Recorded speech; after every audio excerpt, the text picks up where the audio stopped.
Hi everyone, I'm Courtney Wells and I live in St. Paul, Minnesota. I'm 36 years old and I have been living with juvenile rheumatoid arthritis for about 35 of those 36 years. And I've been involved with the Arthritis Foundation for nearly 20 of those years in many different roles.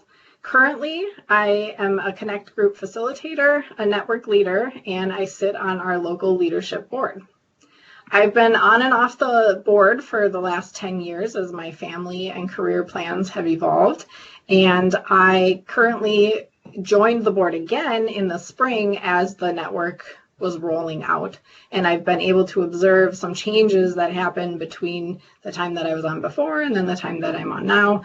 And I've really noticed a shift with the amount of time that we dedicate to the network.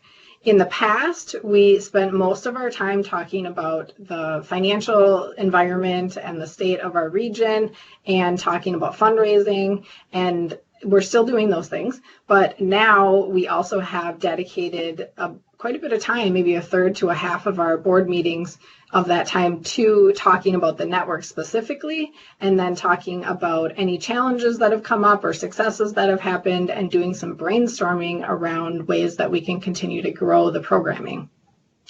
And I have one example of that has happened at our local board and in my Connect group. I had my first meeting last spring and we had about 15 people show up.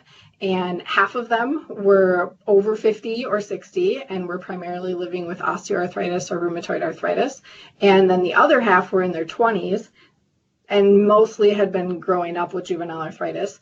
And I tried my best to connect them and to talk about topics that we had in common. And afterwards, one of the younger women came up to me and said that she really didn't want to be part of the group if it was going to have the different types of arthritis and the different age groups, and that she thinks they were having a really hard time relating with the older people in the group. And I brought this issue to our local board, and we've been talking about it and doing some brainstorming around how we could address this issue in my group specifically, but then also how this may be an issue that comes up in other programs that are part of the network or in other areas of the country. And for my group, we are likely going to split it into a younger group, and I'm not going to call it an older group, but a different group, and we are going to have to find a new facilitator for that. So we're working on that. But then also we thought that this could be something that we have to think about for marketing different programs and how we reach out to different people with technology or not technology, and a lot of different things have come up during those conversations. And it has been really helpful for me as the network leader and as a facilitator, and I think it also has helped our board members feel more engaged in this process. And I really do think that if we want the network to be successful, we are going to have to engage our board members and have them actively part of the programs, developing the programs, rolling out the programs, evaluating the programs, and the patient-reported outcomes is also going to help with that, hopefully, so we can see what's happening in different parts of the area. But I feel really strongly that the board has to be involved in this process and that we have to be able to make that connection between what's happening in the community and what's happening in the board and during board meetings.